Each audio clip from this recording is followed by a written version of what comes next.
لله نحمده ونستعينه ونستغفره ونؤمن به ونتوكل عليه ونعوذ بالله من شرور أنفسنا ومن سيئات أعمالنا من يهده الله فلا مضل له ومن يضلل فلا هادي له ونشهد أن لا إله إلا الله ونشهد أن محمدا عبده ورسوله أما بعد فقد قال الله تبارك وتعالى في القرآن المجيد والفرقان الحميد أعوذ بالله من الشيطان الرجيم بسم الله الرحمن الرحيم يا أيها الذين آمنوا ادخلوا في السلم كافة ولا تتبعوا خطوات الشيطان صدق الله العظيم وقال النبي صلى الله عليه وسلم يغفر للشهيد كل ذنب إلا الدين أو كما قال النبي صلى الله عليه وسلم اللهم صل على سيدنا محمد وعلى آل سيدنا محمد وبارك وسلم اللهم صل على سيدنا محمد وعلى آل سيدنا محمد وبارك وسلم اللهم صل على سيدنا محمد وعلى آل سيدنا محمد وبارك وسلم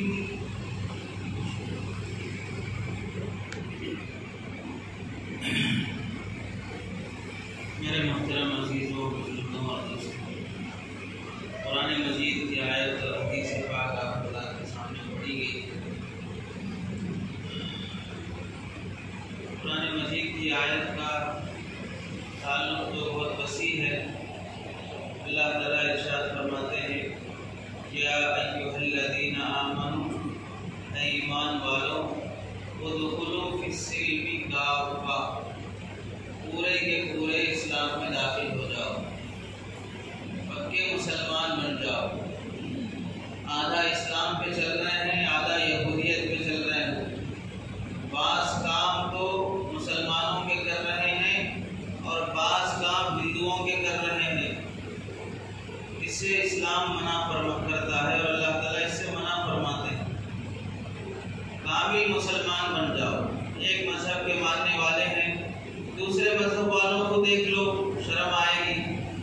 کسی غیر مسلم کو آپ نے مسلمانوں کے کام کرتے ہوئے کرتا پائجامہ پہن کر، داڑھی رکھ کر، نماز پڑھتے ہوئے، بقرعید کے موقع پہ قربانی کے لیے گائے کاٹتے ہوئے، یا حج کے لیے احرام باندھ کے جانے کے ارادے کرتے ہوئے، یا زکوٰۃ کو عبادت سمجھ کر 2.5% نکالتے ہوئے، کبھی مسجد میں آ کے تسبیح لے کے بیٹھا ہو، کبھی قرآن لے کے مسجد میں پڑھنے کے لیے آیا ہو، ایسے سب کام وہ جب وہ لوگ نہیں کرتے ہیں، اور کبھی مذہب میں، اسلام میں برقعے کی اہمیت ہے، پردے کی اہمیت ہے، تو اسلام کے اس برقعے اور پردے کی اہمیت کو سمجھتے ہوئے اپنی بیٹیوں کو برقع پہنا رہے ہو، ایسا جب غیر مسلموں کو، عیسائیوں کو اسلام کے یہ احکام عمل کرتے ہوئے نہیں دیکھتے ہو، تو پھر تم لوگ کیوں ان کے طور طریقے کو اپناتے ہو؟ ان کی طرح ہاتھوں میں کڑا پہننا، ان کی طرح دھاگے باندھنا، ان کی طرح اپنے لباس کو بدل دینا، اسلامی اور شریعت کا لباس چھوڑ دینا، وہ لباس جو حضور صلی اللہ علیہ وسلم نے، صحابہ نے، تابعین، تبع تابعین اور اولیاء نے، اللہ کے نیک بندوں نے پہنا ہے، اس لباس سے تم کو کیا تکلیف؟ غیروں کے لباس کو اپناتے ہو، غیروں کے طور طریقے کو اپناتے ہو۔ اللہ تعالیٰ فرماتے ہیں ادخلوا فی السلم کافہ، پورے مسلمان بن جاؤ۔ اور حدیث پاک میں اللہ کے نبی صلی اللہ علیہ وسلم فرماتے ہیں یغفر للشہید کل ذنب، جو اللہ کی راہ میں، جہاد میں اتنا بڑا افضل عمل ہے، ارکان اسلام کے بعد کوئی افضل عمل ہے جو جہاد ہے۔ صحابہ نے، کسی صحابی نے پوچھا یا رسول اللہ سب سے افضل عمل کون سا ہے؟ تو ارکان اسلام کے بعد اللہ کے نبی نے فرمایا جہاد سب سے افضل عمل ہے۔ مختلف حدیثوں میں مختلف اعمال کی فضیلت آئی ہے۔ سب سے افضل عمل کیا ہے؟ وقت میں نماز پڑھ لینا، پہلے اول وقت میں پڑھ لینا۔ افضل عمل کیا ہے؟ غصہ نہیں کرنا۔ افضل عمل کیا ہے؟ اچھے اخلاق سے رہنا۔ بیماری رہتی ہے ویسا علاج دیتے ہیں. سامنے والے میں غصہ ہے تو وہ پوچھنے کے لیے آیا سب سے افضل عمل کون سا ہے، تو اس کی بیماری ہے غصے کی عادت کی، تو اسے یہی بولیں کہ سب سے اچھا کام ہے کہ غصہ چھوڑ دو. اب سامنے والا پوچھنے کے لیے آیا کہ سب سے افضل عمل کیا ہے، اور وقت پہ نماز نہیں پڑھ رہا ہے، تو اس سے یہی بولیں کہ ٹائم پہ نماز پڑھ لو، یہ سب سے اچھا کام ہے. جیسی بیماری رہے گی ڈاکٹر ویسا ہی علاج کرے گا. تو اللہ کے نبی صلی اللہ علیہ وسلم نے جہاد کو اسلام کے ارکان کے بعد سب سے افضل عمل فرمایا. جو اللہ کے راستے میں اپنی جان مال لے کر نکلے اور تلوار لے کر جہاد کی خاطر اسلام کے دشمنوں سے لڑنے کی خاطر نکلے، اسلام کے دشمنوں سے. ظاہر سی بات ہے آپ کا دشمن ہے وہ آپ کو مارنے کے لیے آ رہا ہے، آپ کی پراپرٹی پہ قبضہ کرنے کے لیے آ رہا ہے، تو آپ تھوڑے اس وقت تسبیح لے کے بیٹھیں گے، اس وقت تھوڑے آپ قرآن لے کے بیٹھیں گے. نہیں، جو ہے اللہ کر لے گا، اللہ دیکھ لے گا. اپنے گھر پہ جب کوئی حملہ کر رہا ہو، اپنی پراپرٹی پہ جب کوئی حملہ کر رہا ہو، اس وقت تسبیح لے کے نہیں بیٹھتے. اس وقت جتنا ہو سکتا ہے کورٹ کچہری جائیں گے، کیس کریں گے، لڑیں گے، ہاتھا پائی کریں گے. جب اسلام پر کچھ حملہ ہو رہا تو تب بھی وہی کام کرنا ہے. تب تو بولیں گے اللہ کر لے گا، جب اپنی ذات پہ آتی ہے تو تب بولیں گے تو نہیں کرنا پڑے گا کچھ نہ کچھ، ورنہ کیسے ہوگا. تو ایسے موقع پر جب اسلام کا دشمن ہو، یہ نہیں بول رہے کہ کافروں سے لڑنے کے لیے جا رہے ہیں، یہودیوں سے لڑنے کے لیے جا رہے ہیں، یہ نہیں بول رہے، دشمن سے لڑنے کے لیے. دشمن کوئی بھی ہو سکتا ہے. تو اسلام کسی مذہب والے سے نفرت کرنے اور کسی دوسرے مذہب والوں سے لڑنے کا حکم نہیں دیتا ہے. جو تمہارا دشمن ہے اسے پہلے سمجھاؤ. نہیں سمجھ رہا ہے تو پھر ایسے موقع پر انسان کی فطرت ہے، بلی کتے سے بھاگتی ہے، ڈرتی ہے، لیکن کتا بیچا حملہ کرنے کے لیے آئے تو ظاہر سی بات ہے بلی بھی پلٹ کر حملہ کرتی ہے. ویسے موقع پر یہ بنا رہے بلی کتے کو مار رہی ہے، تم کتے کو نہیں دکھائی دے رہا کتنا تم ٹارچر کر رہے ہو بلی پہ.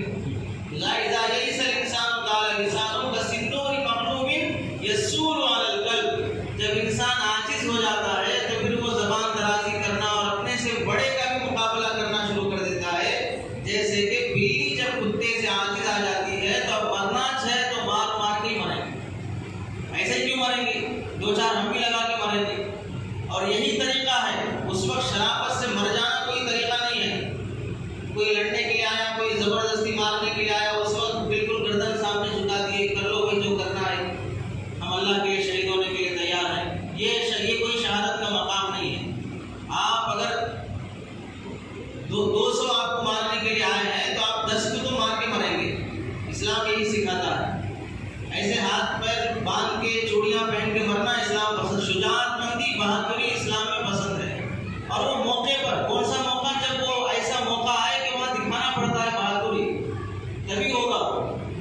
اسلام اللہ کے نبی صلی اللہ علیہ وسلم نے فرمایا جہاد جیسا افضل عمل جس میں اگر اللہ کی خاطر صبر کے ساتھ ثواب کی امید رکھتے ہوئے اپنی طاقت دکھانے کے لیے نہیں، اللہ کو راضی کرنے کے لیے اگر کوئی آدمی اللہ کے راہ میں جہاد کے لیے جاتا ہے اور دشمن سے ڈر کر پیٹھ پھیرے بغیر ثابت قدمی کے ساتھ لڑتا ہے تو اللہ تعالیٰ اس کے تمام گناہوں کو بخش دیتے ہیں. تمام گناہوں کو اللہ اس کے بخش دیتے ہیں. اس کے خون کا قطرہ زمین پہ گرنے سے پہلے اللہ اس کی مغفرت کر دیتے ہیں. اور جو 4 بڑے بڑے درجے اللہ نے رکھے ہیں انبیاء کا، پھر صدیقین کا، پھر شہداء کا، پھر صالحین کا، من النبیین والصدیقین والشہداء والصالحین. ہم سیدھا راستہ مانگتے ہیں، اہدنا الصراط المستقیم، سیدھا راستہ دکھا. سیدھا راستہ کون سا ہے؟ اللہ نے 5ویں پارے میں فرمایا صراط الذین انعمت علیہم، ان کا راستہ جن پر انعام کیا گیا ہے. وہ کون ہے جن پر انعام کیا اللہ نے؟ جن کو اپنا قریب بنا لیا، جن کو اللہ بہت محبت کرتے ہیں. وہ ہے نبی ہیں، صدیق ہیں، شہید ہیں اور نیک لوگ ہیں، صالح اولیاء جو اللہ کے نیک بندے ہوتے ہیں، اولیاء اکرام ہوتے ہیں. تو وہ شہید کا مقام اللہ نے 4 مقاموں میں سے شہید کا مقام جو رکھا ہے اس کے تمام گناہ معاف ہو جائیں گے. ایک صحابی نے پوچھا یا رسول اللہ میں اگر اللہ کے راستے میں نکلوں یا کوئی بھی اللہ کے راستے میں نکلے، حضرت ابو قتادہ رضی اللہ عنہ سے روایت ہے، ایک آدمی آگے پوچھنے لگے یا رسول اللہ اگر کوئی اللہ کے راستے میں نکلے تو کیا اس کے تمام گناہ معاف ہو جائیں گے؟ جہاد میں نکلے گا. تو اللہ کے نبی نے فرمایا ہاں تمام گناہ معاف ہو جائیں گے اور تمام گناہوں کا کفارہ بن جائے گا اس کا جہاد میں نکلنا. اللہ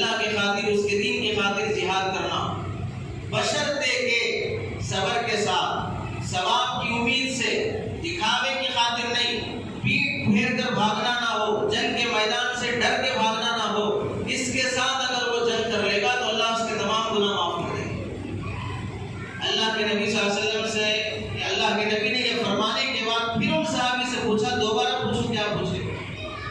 تو ان صحابی نے پوچھا کیا میرے تمام گناہ معاف ہو جائیں گے اس سے؟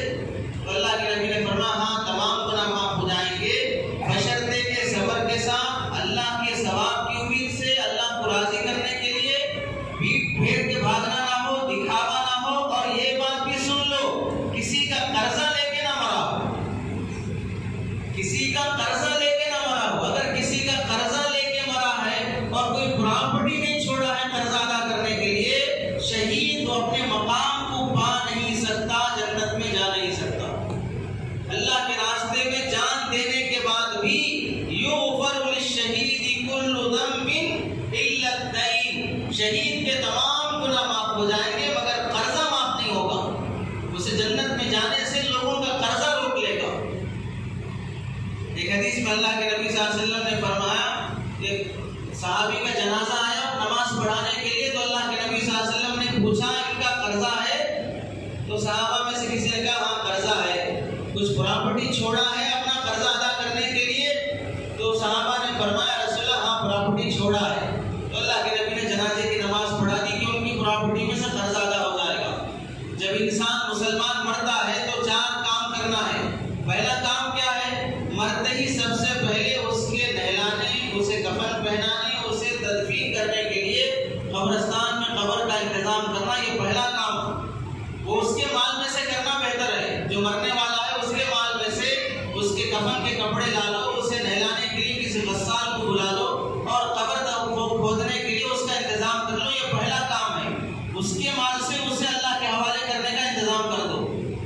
دوسرا کام جو کرنا ہے کہ وہ کس کس کو قرضہ باقی ہے وہ قرضہ ادا کرو، اس کی پراپرٹی میں سے اس کا قرضہ ادا کرو۔ اگر مثال کے طور پہ کوئی آدمی 20 لاکھ کی پراپرٹی چھوڑ کے مر رہا ہے اور قرضہ بھی 20 لاکھ کا ہے، تو 20 لاکھ کی پراپرٹی پورے قرض داروں کو دے دیں گے، ان کی اولاد کو 1 پیسہ بھی نہیں دیں گے، ان کی اولاد کو 1 پیسہ بھی نہیں دیں گے، سب سے پہلے اس کا قرضہ ادا کریں گے۔ اگر 20 لاکھ کی پراپرٹی ہے، 10 لاکھ کا قرضہ ہے، تو 10 لاکھ کا قرضہ دینے کے بعد باقی 10 لاکھ بچے ہیں۔ اب وہ 10 لاکھ میں سے کیا کریں گے؟ مرنے والے نے کسی کے نام کی وصیت لکھا ہے، مرنے سے پہلے کچھ بول کے مرا ہے کہ میری پراپرٹی میں سے اتنا پیسہ فلاں مسجد کو، فلاں بیوہ کو، فلاں یتیم کو، یا فلاں مدرسے کو، یا فلاں خیرات اور دین کے کام کے لیے اگر وصیت کر کے مرا ہے تو اس 10 لاکھ کے 3 حصے کریں گے، 3 حصے کر کے 1/3 میں اس کی وصیت پر عمل کریں گے، اور 10 لاکھ کے 3,33,000 کچھ پیسے اس کی وصیت میں دے دیں گے۔ اگر مثال کے طور پہ اس نے 5 لاکھ کی وصیت کیا ہے، 5 لاکھ وصیت میں نہیں دیں گے، 1/3 میں تمہاری وصیت چلے گی، بس 1/3 دے دیں گے، 3,33,000، باقی 7,70,000 جو بچے ہیں اس میں وارثین کو حصہ ملے گا۔ تو وراثت یہ آخری درجے کی چیز ہے، سب سے پہلے مرنے کے بعد اس کے تجہیز تدفین کا کام، دوسرے نمبر پہ اس کا قرضہ ادا کر دو، تیسرے نمبر پہ وصیت کیا ہے تو 1/3 میں وصیت پوری کر دو، باقی بچا ہے تو وارثین کو وراثت دو، اور وارثین میں بیوی کو بھی وراثت، بیٹے کو بھی وراثت، بیٹی کو بھی وراثت، سب کو وراثت ملے گی۔ بیٹی کو شادی میں اتنا خرچ کر دیے، جہیز میں اتنا دے دیا، وراثت نہیں دی جائے گی، ایسی باتیں کرنا ناجائز اور حرام ہے۔ تو اللہ کے نبی صلی اللہ علیہ وسلم نے فرمایا یہ کچھ قرضہ چھوڑ کے مرے اور پراپرٹی بھی چھوڑے ہیں، تو پراپرٹی چھوڑے ہیں تو قرضے میں ادا ہو جائیں گے۔ اللہ کے نبی نے جنازے کی نماز پڑھا دی۔ اس کے بعد دوسرا جنازہ آیا، اللہ کے نبی صلی اللہ علیہ وسلم نے پوچھا انہوں نے کچھ قرضہ چھوڑا ہے؟ ہاں قرضہ چھوڑا ہے۔ کچھ پراپرٹی چھوڑی ہے؟ نہیں کوئی پراپرٹی نہیں ہے، دوسروں کا مال لے لیے اور انتقال ہو گئے، اب دینے کے لیے کچھ پراپرٹی نہیں ہے۔ اللہ کے نبی صلی اللہ علیہ وسلم اتنا ناراض ہوئے ان صحابی سے، اتنا ناراض ہوئے، ظاہر سی بات ہے وہ کوئی کافر تو نہیں تھا جس کی جنازے کی نماز پڑھانے کے لیے مسجد نبوی میں لائی گئی ہے، وہ مسلمان ہے اور نبی کے زمانے کا مسلمان صحابی ہوتا ہے۔ تو اللہ کے نبی صلی اللہ علیہ وسلم نے ان صحابی سے اس قدر ناراضگی کا اظہار فرمایا کہ اللہ کے نبی نے فرمایا میں ان کی جنازے کی نماز نہیں پڑھتا، تم خود پڑھ لو۔ اللہ کے نبی صلی اللہ علیہ وسلم جنازے کے پاس آ کر پڑھانے سے انکار کر کے چلے جائیں تو کس قدر افسوس کی بات ہے۔ امت کو اس میں کس قدر تنبیہ کی گئی ہے قرض لینے سے۔ تو ایک صحابی آگے بڑھے اور انہوں نے فرمایا یا رسول اللہ آپ جنازے کی نماز پڑھا دیجئے، میں ذمہ لیتا ہوں کہ ان کا پورا قرضہ میں ادا کر دیتا ہوں۔ تب اللہ کے نبی صلی اللہ علیہ وسلم نے ان کی جنازے کی نماز پڑھائی اور ان سے فرمایا کہ قرضہ ادا کر دو۔ علماء نے لکھا ہے القرض مقراض المحبہ، قرض یہ محبت کو توڑ دینے والی چیز ہے۔ شروع میں جب کوئی آدمی مجبور ہوتا ہے تو پہلے ہی قرض لینا نہیں چاہیے۔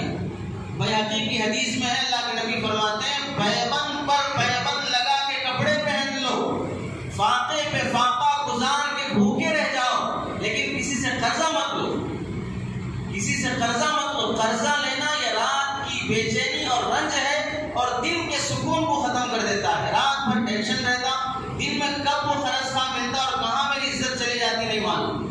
اس واسطے پیبند پر پیبند لگنا پڑے، فاقے پہ فاقہ گزرنا پڑے، اسے گزار لو، لیکن قرضہ مت لو لوگوں سے۔ پرانے زمانے میں لوگ کہتے تھے تنگ کھانا اچھا ہے، منگ کھانا اچھا نہیں بولتے تھے۔ تنگ کھانا جتنا ہے اتنے میں کھا کے گزار لیں گے، لیکن مانگ کے کھانا اچھا نہیں ہے۔ اسے بولتے تھے تنگ کھانا اچھا ہے، منگ کھانا اچھا نہیں ہے۔ بوڑھے لوگ جنہیں علم نہیں تھا وہ یہ تعبیر بولتے تھے تنگ کھانا اچھا ہے، منگ کھانا اچھا نہیں ہے۔ اب تو لوگوں کو قرضہ لینا ایک فیشن بن گیا، قرضہ لینا ایک فیشن، چھوٹی چھوٹی باتوں پہ لون، ہوم لون لینا ہے، انشورنس لینا ہے، اور ہیلتھ انشورنس لینا ہے، لائف انشورنس لینا ہے، فلاں انشورنس لینا ہے۔ لوگوں کو مذاق بن گیا قرضہ لینا، کس کو دینا ہے، کس کو میں سب ہر کوئی دیکھو وجے مالیا بننا چاہ رہا ہے، لے لو چھوڑ دو، کون کیا کر لینے والا ہے۔ دنیا میں کوئی کچھ نہیں کر لے گا، لیکن اللہ تعالیٰ ایک ایک پائی کا حساب لینے والے ہیں، ایک ایک پائی کا اللہ تعالیٰ حساب لینے والے ہیں۔ حدیث پاک میں آتا ہے اگر کوئی آدمی کسی کی ایک بالی زمین لے لے گا ناحق طریقے پر، اللہ تعالیٰ اسے 7 زمینوں کا بندہ بنا کے اس کے گلے میں ڈالیں گے۔ زمین کتنی بڑی ہے؟ اگر کسی آدمی کو اکرام کرنے کے لیے گلے میں ہار ڈالتے ہیں، ہار چھوٹا ہوتا ہے اور وہ آدمی بڑا ہوتا ہے، ہار چھوٹا ہوتا ہے اور جس کے گلے میں ہار ڈال رہے ہیں وہ بڑا ہوتا ہے۔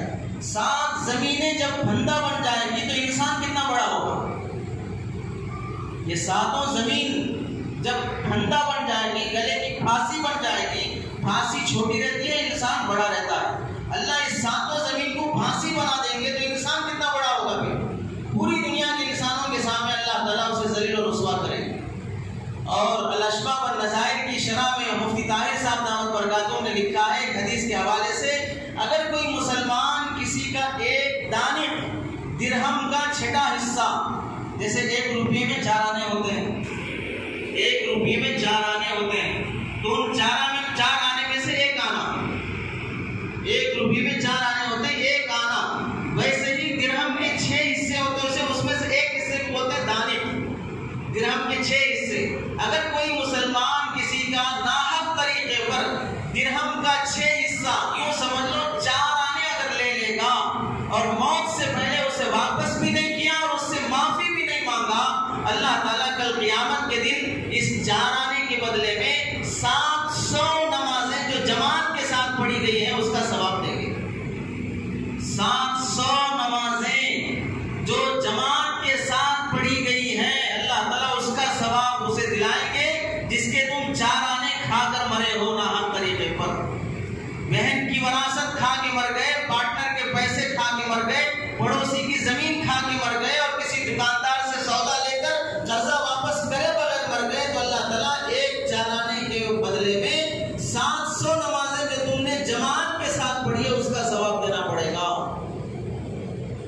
اسلام میں عبادات کی اہمیت بہت زیادہ ہے، اس سے انکار نہیں ہے۔ عبادات ارکان کا درجہ رکھتے ہیں، عبادات بنیاد ہے اسلام کی، لیکن اسلام کی تکمیل، اسلام کا کمال عبادات سے آگے بڑھ کر معاملات کی صفائی میں ہے۔ انسان کے معاملے، مسلمان کا معاملہ صاف ستھرا ہو۔ اسلام کے جتنے شعبے ہیں، ایمانیات، عبادات، معاشرت، معاملات، اخلاقیات، سیاست، ان تمام شعبوں میں عبادت ایک شعبہ ہے۔ پوری عبادت، نماز، روزہ، زکوٰۃ، حج، تلاوت، ذکر، تسبیح، تہجد، نوافل، یہ سب ملا کر عبادت کا ایک شعبہ ہے۔ اس کے بعد معاملات کا الگ مستقل شعبہ ہے، معاشرت شعبہ ہے، اخلاقیات کا الگ شعبہ ہے، سیاسیات کا الگ شعبہ ہے، یہ شعبے مستقل ہیں۔ حضرت مفتی تقی عثمانی صاحب دامت برکاتہم لکھتے ہیں کہ علماء کو عالم بننے کے لیے ایک کتاب پڑھائی جاتی ہے ہدایہ، 4 پارٹ میں۔ پہلی پارٹ جو ہدایہ کی ہے، کتاب کا نام ہے الہدایہ۔ اس پہلا جو پارٹ ہے وہ ہے عبادات کے بارے میں، نماز، روزہ، زکوٰۃ، حج، اس کے بارے میں۔ باقی جو 3 پارٹ ہیں وہ 3 پارٹ معاملات کے بارے میں۔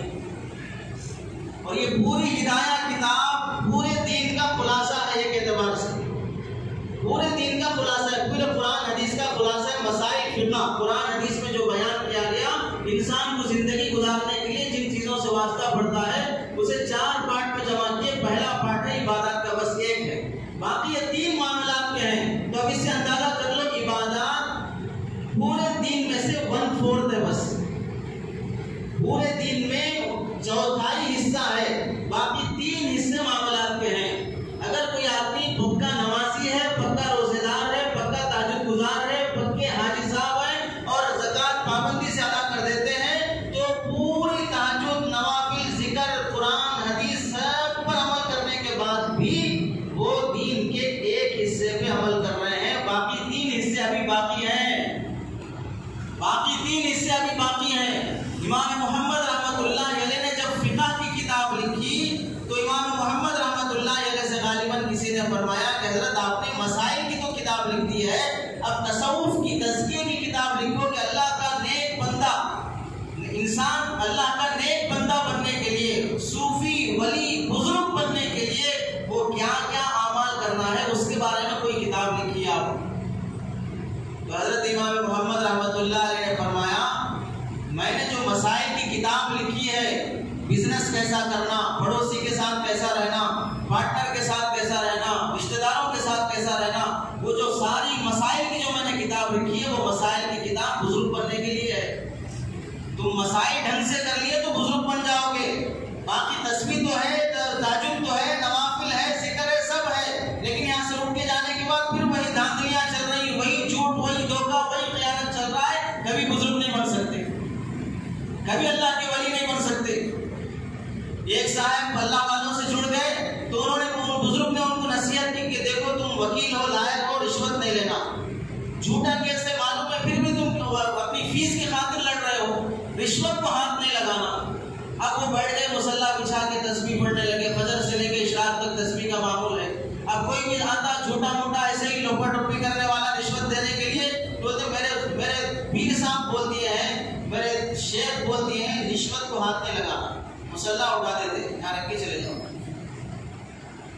رشوت کو ہاتھ نہیں لگانا بولے، اب مسلح اٹھا دیا، وہاں رکھ کے چلے جاؤ۔ جھوٹ اور دھوکہ حرام کھانا ہے، لیکن کیسے بھی گھما پھرا کے کھانا ہے۔ اسی واسطے علماء سے لوگ مسائل پوچھنے کے لیے آتے ہیں تو بعض وہ بھی ہوتے ہیں کہ ہمارے فیور میں رہا تو مسئلہ مانیں گے، اگر فیور میں نہیں رہا تو نہیں مانیں گے۔ اسی واسطے بعض لوگوں کو علماء سے بیر اور نفرت بھی اس وجہ سے ہوتی ہے کہ یہ علماء صحیح نہیں بولتے۔ صحیح بولنے کا مطلب کیا ہے؟ ان کے نزدیک ان کے حق میں بولے تو صحیح ہے، ان کے اپوزٹ، ان کے خلاف میں بولے تو پھر صحیح نہیں ہے۔ تو اس سے معلوم ہوا کہ حق بولنے والے علماء کی کمی نہیں ہے، فیور میں بولنے والے علماء کی کمی ہے۔ حق بولنے والے علماء کی کمی نہیں ہے، آپ کے فیور میں بولنے والے علماء کی کمی ہے۔ آپ جیسا چاہتے ہیں ویسا ہمارے کو مسئلہ نہیں مل رہا ہے۔ یہ یہودیوں کی صفت ہے۔ یہودی جب اللہ کے نبی کے پاس بھی فیصلہ کروانے کے لیے آتے تھے تو یہ پلاننگ کر کے آتے تھے کہ اگر محمد ہمارے حساب سے فیصلہ کرے گا تو مانیں گے، نعوذ باللہ اگر ہمارے حساب سے فیصلہ نہیں کرے گا تو ہم نہیں مانیں گے۔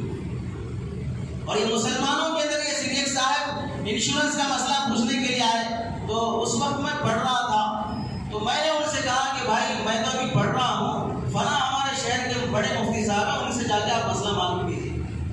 وہ ہے بڑا دیندار شخص دکھنے میں، تو اب وہ یہ بول رہے ہیں کہ نہیں، وہ مفتی صاحب کے پاس گئے تو ہندی کی چندی کرتے، وہ کھودتے، وہ فلاں کرتے، وہ سب کرتے، اس واسطے مسئلہ مشکل ہو جاتا۔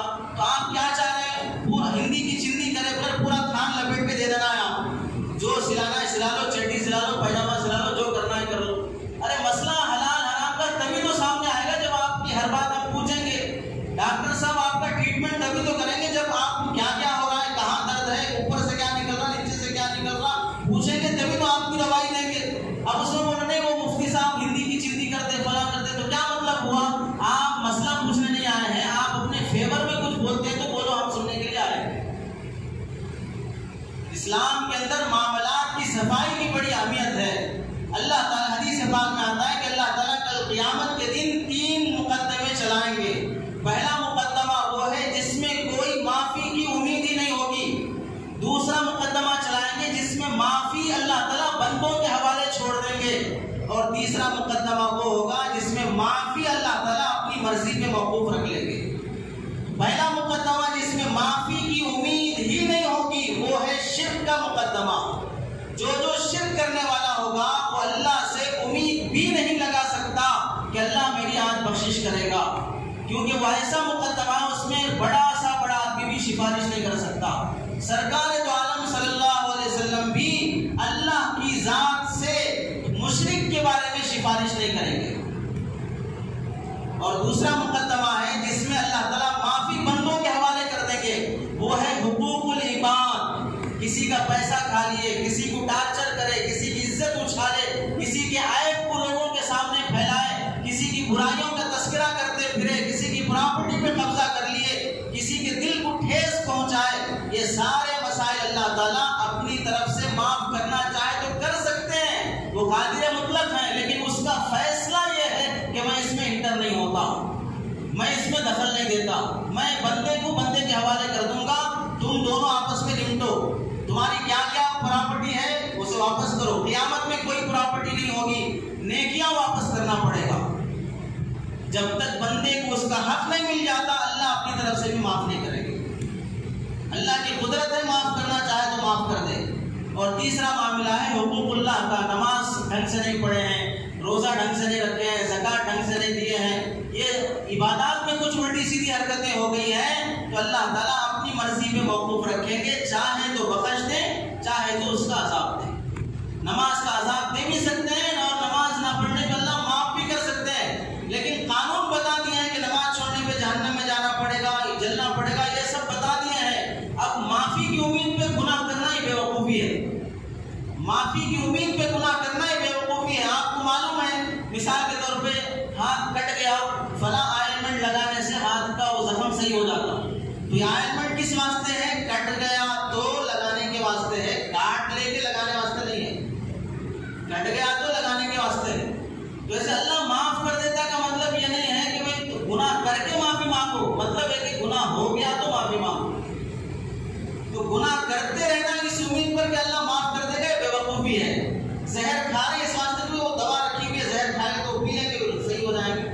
جیسے آج کل بیمار لوگوں کا حال ہے، شوگر ہائی لیول پہ چل رہا ہے، پھر بھی میٹھا کھا رہے ہیں، چاول کھا رہے ہیں، مسالے کے اور یہ وہ چیزیں کھا رہے ہیں، گولی ہے، بعض تو کھانے سے پہلے گولی کھائیں گے، کھانے کے بعد بھی گولی، کھانا نہیں چھوڑیں گے، منہ کا مزہ نہیں چھوڑیں گے، شوگر بیماری ہے، انسولین لے رہے ہیں پھر بھی کھاتے رہیں گے، تو کھانے کے لیے پیدا ہوئے، کھاتے کھاتے جیئیں گے، کھاتے کھاتے مریں گے۔ حالانکہ بیماری میں احتیاط کرنے کا خود اللہ کے نبی نے حکم فرمایا ہے، کم کھاؤ اور بھوک لگنے پہ کھاؤ، بھوک باقی ہے تو کھانا چھوڑ دو۔ یہ پورا نظام کھانے کے بگڑنے پر ہے جتنی بھی بیماریاں آتی ہیں۔ تو 3 مقدمے اللہ چلائیں گے جس میں تینوں کا اللہ تعالیٰ الگ الگ فیصلہ ہوگا۔ اور حدیث پاک میں آتا ہے کہ اللہ کے نبی صلی اللہ علیہ وسلم فرماتے ہیں کل قیامت کے دن میں 3 آدمیوں کے خلاف میں لڑوں گا، 3 آدمیوں کے خلاف میں اللہ کے سامنے کیس کروں گا اور میں جیتوں گا، اور میں جس کے خلاف لڑوں گا وہ ہار جائے گا۔ پہلا شخص جو کسی آزاد آدمی کو پکڑ کر بیچ دیا، غلام بنا کر، اس کے خلاف میں کیس کروں گا اور میں اس کا کیس لڑوں گا۔ اور دوسرا شخص جو اسلام میں آیا پھر مرتد ہو گیا اسلام سے، اس کے خلاف میں لڑوں گا، اسلام میں آ کے کیوں چلے گئے۔ اور تیسرا شخص وہ ہے جو اپنے نوکر کی مزدوری اس کا حق نہیں دے گا، اس کے خلاف میں کل اللہ سے مقدمہ لڑوں۔ کام کروا لیا اور اس کا حق نہیں دی، ہوٹل میں کام کروا لیے، دکان میں کام کروا لیے، اپنا گھر بنانے میں کام کروا لیے، ان سب کا اس کی جسمانی محنت کو استعمال کر لیا، اس کا حق اسے نہیں دیا، کل تمہارے خلاف میں مقدمہ لڑوں۔ عبادات کی اہمیت ارکان ہونے کی حیثیت سے بہت اہم ہے، لیکن معاملات کی صفائی کے بغیر انسان کامل مسلمان نہیں بن سکتا۔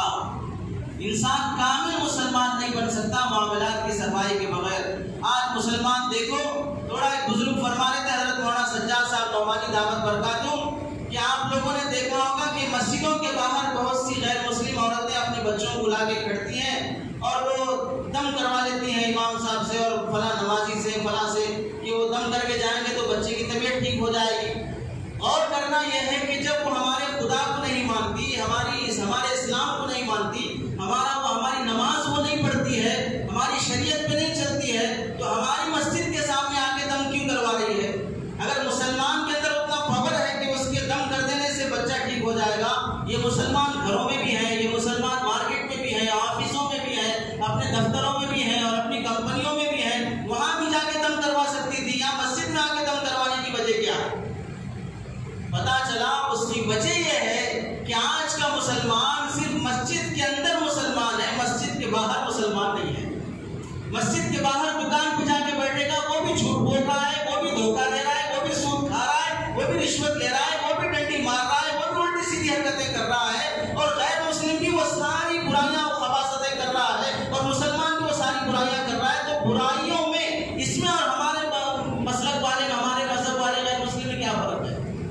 ابھی مسجد میں آ کے تھوڑا گال تھپک لیتا ہے، یہ بھی کوئی توبہ کا طریقہ نہیں ہے۔ اللہ سے معافی مانگنا ہے تو معافی مانگنا چاہیے، اور معافی کہتے ہیں کہ جو کام ہو گیا اس سے توبہ کرے، اللہ سے شرمندہ رہے کہ اللہ میں نے بہت بڑا گناہ کر دیا، بہت شرمندہ ہوں، آپ مجھے کھلائے پلائے پیدا کیے اور آپ کا کھا کے آپ کے خلاف چلاؤں، شرمندہ ہو، اور پھر آئندہ نہیں کرنے کا عزم کر لے، اور جو کر چکا ہے اسے چھوڑنے کا بالکل عزم کر لے، اسے چھوڑ دے، اسے کہتے ہیں توبہ۔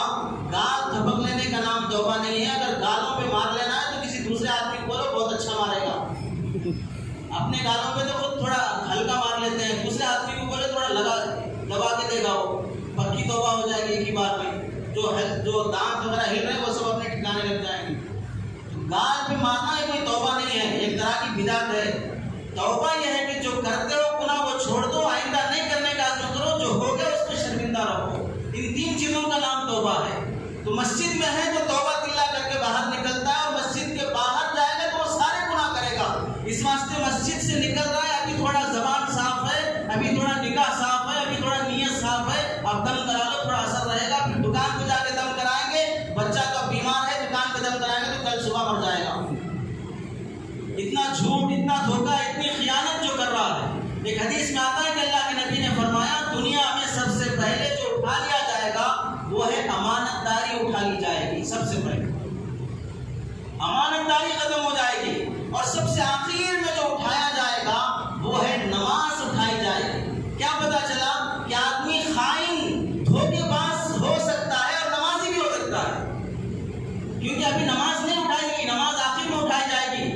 خیانت، امانت اٹھا لی گئی، خیانت سب میں پیدا ہو گئی، تو نمازی بھی ہے اور خیانت بھی کر رہا ہے، نمازی بھی ہے، دھوکہ بھی دے رہا ہے۔ کسی بزرگ نے اچھی بات لکھی کہ کسی ظالم نے مجھ پر اتنا ظلم کیا کہ میں تنگ آ کر اپنے ظلم کی اللہ سے شکایت کرنے کے لیے جب مسجد میں آیا تو میں نے ظالم کو پہلی صف میں بیٹھا دیکھا، میں نے ظالم کو پہلی صف میں بیٹھا، تو پتا چلا ظالم پہلی صف کا بھی پابند ہو سکتا ہے، لیکن اپنے محلے کا ظالم ہے، اپنے پارٹنر کا ظالم ہے، اپنی بہن کی وراثت مار کھانے والا ہے۔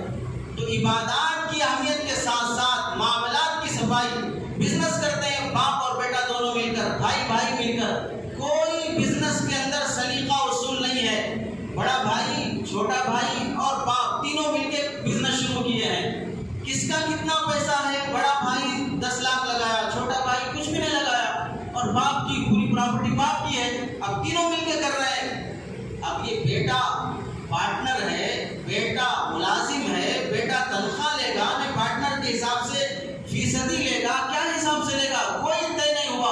اب بزنس کرتے جا رہے ہیں، جب 2-4 دکان بن جائیں گے، 2-4 ملکیاں ہو جائیں گی، اب اس کے بعد جھگڑے شروع ہوں گے کہ بڑے بھائی کے اتنے بچے ہیں، ان کے اتنے خرچے ہیں، ان کی اتنا ہے، سب دکان سے لے رہے، اور ہم چھوٹے بھائی کی شادی بھی نہیں ہوئی، ہمارے کوئی بچے بھی نہیں ہیں، میں کچھ بھی نہیں لینا ہوں دکان سے۔ اب جب فیصلے شروع ہوں گے تو اتنے معاملے بگڑ چکے ہوں گے، پورے دکان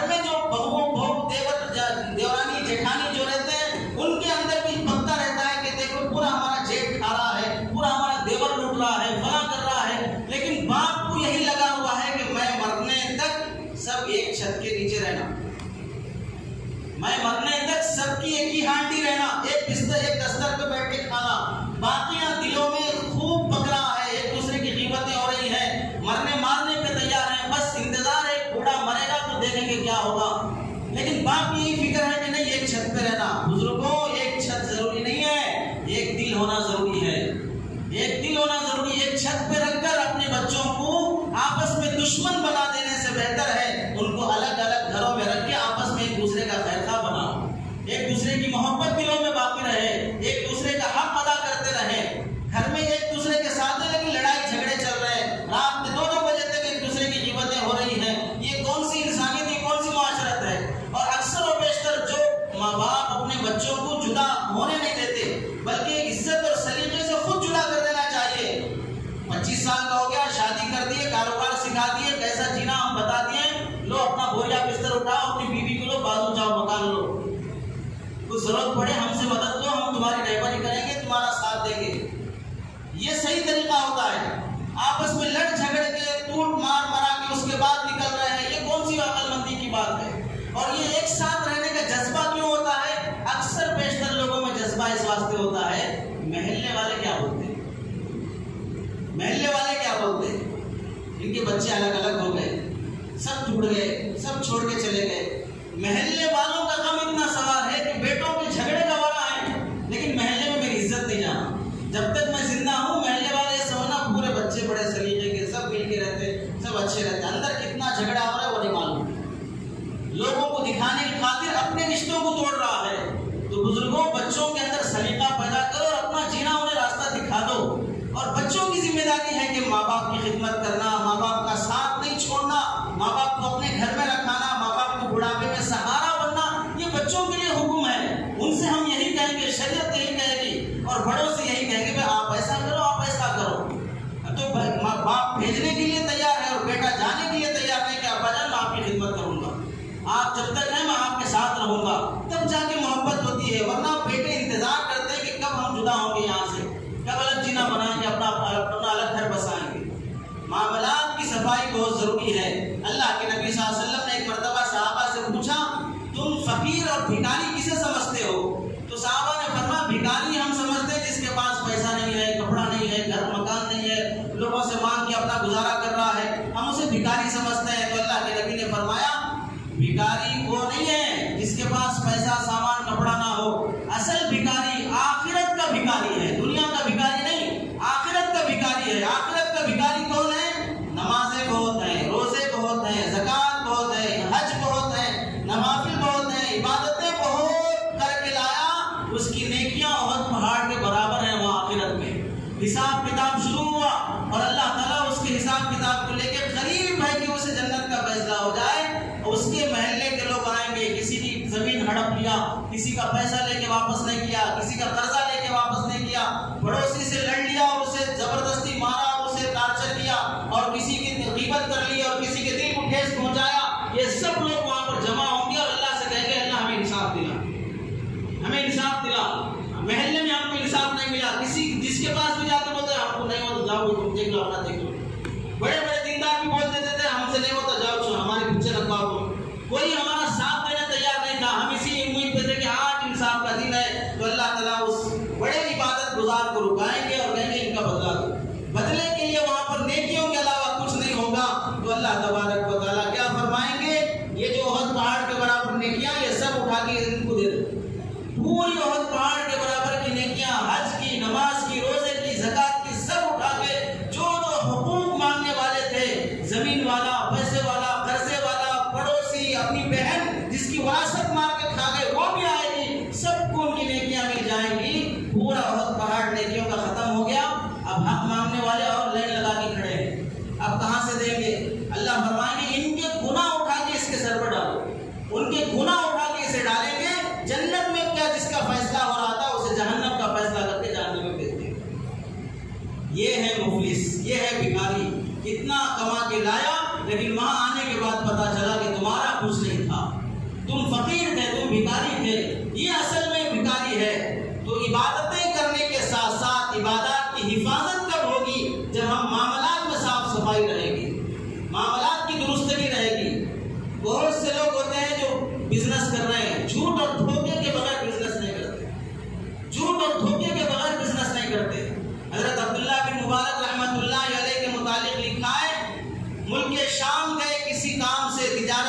درس دینے کے لیے کسی وجہ سے وہاں کسی سے ایک قلم لے لیا, واپس رکھ لیے جیب میں, بھول گئے واپس کرنا اور آ گئے.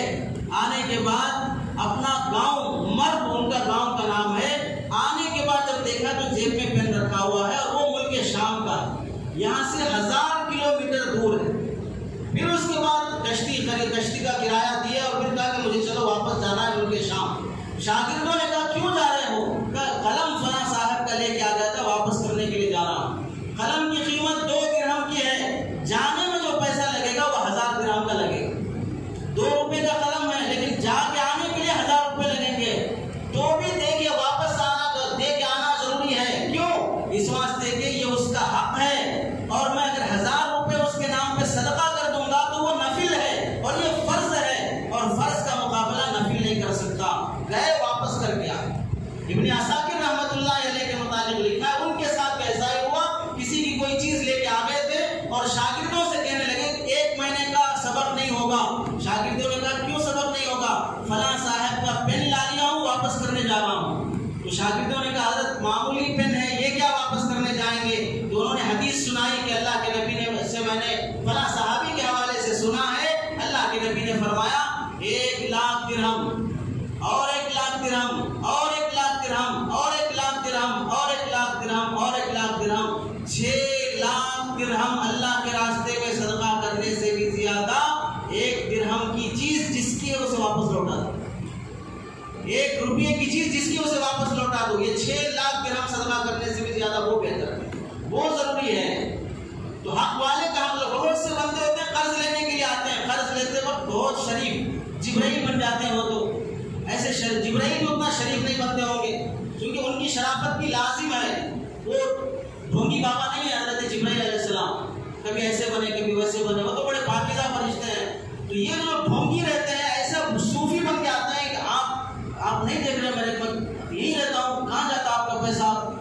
جب صبح بولو شام کو لا کے دیتا ہوں, شام بولو صبح لا کے دیتا ہوں. وہ حضرت سلیمان علیہ السلام کی جن کی طرح آپ پلک جھپکنے کی پلک کھولنے کے اندر تمہارا پیسہ مل جائے گا, اور قرض دینے کے بعد جب پوچھنے کا ٹائم آتا ہے تو پھر ان کا رویہ الگ رہتا ہے. کہاں چلے جاتے تمہارے پیسے؟ بھاگ جا رہے ہم, مر جا رہے ہم, چلے جانا, مل جاتے صبر کرو, یہ زبان رہتی ہے. پھر جب آئے تھے تو ایسے بن کے آئے تھے, اور جب پوچھنے کا وقت آتا ہے پورا ریورس ہو جاتے ہیں. اور بڑے بڑے دیندار لوگ بھی قرض کے معاملے میں دینداری تو اب یہاں تو دینداری تو ہے کم از کم, اب وہ لوگ نہ نمازی ہیں, نہ روزے کے ہیں, نہ زکات کے ہیں, کچھ بھی دینداری نہیں ہے, اور پھر معاملات تو الٹے سیدھے ہیں, تو ان کا کیا حشر ہوگا؟ نہ عبادات میں ہے نہ معاملات میں ہے, کسی میں بھی سیدھے نہیں ہے, تو پھر ان کے ساتھ اللہ کا کیا حشر ہوگا؟ تو اس واسطے بزرگوں اپنی نیکیوں کی حفاظت کا طریقہ یہ ہے کہ معاملات صاف ستھرے رکھو. کسی کو 100 روپے بھی قرضہ اگر دینا ہے تو کاغذ پہ لکھا لو, 2 آدمیوں کو گواہی بناؤ. اگر مانگنے والا انسان ہے تو اس کی انسانیت کا تقاضا یہ ہے کہ ہم تم کو دے رہے ہیں اور لکھوائیں گے, گواہ بنائیں گے. اگر وہ بول رہا لکھنے کی کیا ضرورت ہے, میرے اوپر بھروسہ نہیں ہے کیا, میں کہاں چلے جاتا ہوں, کہاں چلے جاتا ہوں, ایسے لوگوں کو قرضہ دینا ہی نہیں چاہیے. جہاں مرنا ہے جا کے مرو. معاملہ اگر شریعت کے حساب سے کرنا ہے, اور شریعت یہ بولتی ہے کہ کسی سے بھی معاملہ کرو, لکھوا لو, گواہ بنا لو, تاکہ کل کے دن اگر الٹی سیدھی حرکتیں ہوں تو یہ لوگ جو گواہ بنے ہیں یہ تمہارا ساتھ دیں اور تمہیں تمہارا حق دلا سکیں. ورنہ آج جتنے کورٹ کچہری میں جھگڑے ہو رہے ہیں صرف اس وجہ سے ہو رہے ہیں کہ فلاں کی پراپرٹی لے لی, اب دینے تیار نہیں ہے. اب کون گواہ ہے؟ کوئی بھی گواہ نہیں, کہاں لکھا ہوا کہیں بھی لکھا ہوا نہیں. اب اس کے خلاف کیس کرو, وکیل صاحب کو پیسے, یہ بھی پیسے وہ بھی پیسے. قرضہ کم ہے, وکیلوں کی فیس زیادہ ہے. قرضہ کم ہے, وکیلوں کی فیس زیادہ ہے. کسی نے کہا مسلمان اخلاق کے اعتبار سے اتنا گرتا جا رہا ہے کہ غیر مسلموں کے پاس تمام اسلامی تعلیمات اور تمام اخلاق موجود ہیں, اگر نہیں ہے تو صرف ایمان نہیں ہے, اور ہمارے پاس صرف ایک ایمان ہے, باقی اخلاق سب ختم ہو گئے, معاملات کی صفائی سب ختم ہو گئی. دیندار صرف مسجد میں بن کے دکھائیں گے, باقی بازار میں وہی الٹی سیدھی حرکتیں ہوتی رہیں گی. اب سنو, نماز کا فائدہ تمہاری ذات تک, روزے کا فائدہ تمہاری ذات تک, حج کا فائدہ تمہاری ذات تک, تم کو ثواب ملے گا. تمہاری نماز سے تمہارے اولاد کو, تمہارے محلے والوں کو ثواب نہیں ملے گا. لیکن جھوٹ, دھوکہ, غیبت, ناپ تول میں کمی, زنا, بے حیائی, یہ سارے معاملات اور معاشرت کے اندر اگر الٹی سیدھی حرکتیں ہوں گی, اس کا وبال پورے معاشرے پہ، پوری دنیا پہ پڑے گا۔